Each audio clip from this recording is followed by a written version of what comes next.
Hi, Tom Lydon here in Chicago at the Morningstar ETF Conference. I'm here with Matt Straut, who's head of RIA Distribution at OppenheimerFunds. Great seeing you, Matt. Good to see you as well, Tom.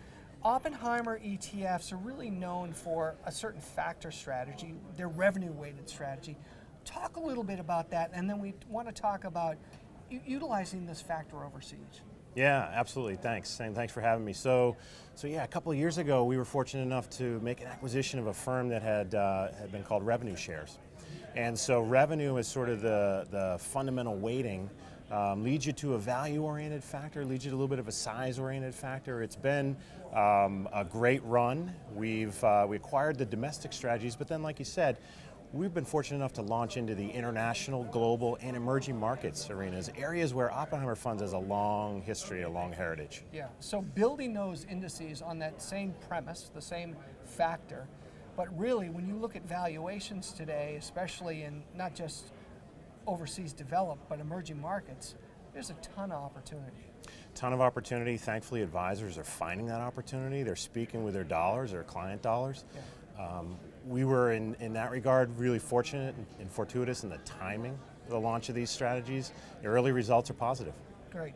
So you folks, in addition to offering ETFs, provide some great services, tools. Sure. What I really like is if an advisor wants to talk to somebody about strategy or talk to your capital markets team, you've really built out a great team from a consultative standpoint to be able to help advisors with ideas and portfolio construction. So talk about that if you want. Yeah, and the key term there is consultative. We're Yeah. trying to operate off of an educational platform.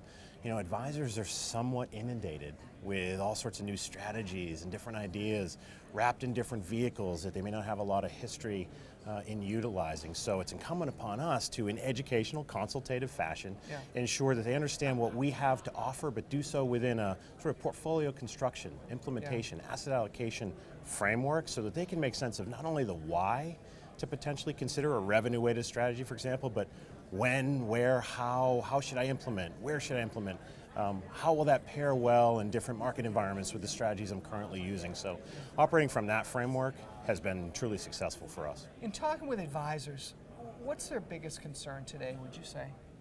Well, I think it's twofold. Right now, valuations from a capital markets perspective, particularly domestically, to your point, international offers more compelling valuations. Concerned about that and how that plays out, but then also DOL.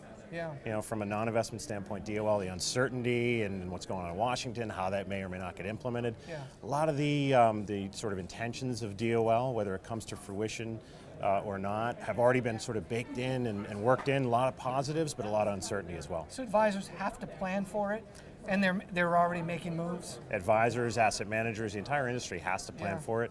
We're all making moves. We don't think it'll all be for naught. We think the end consumer ultimately does benefit. Yeah. But you know, there are some hiccups and some pain points and some different uncertainties along the way. Yeah, absolutely. Well, Matt, as always, great to see you. Good to Thanks see you so as well, much. Tom. Thanks.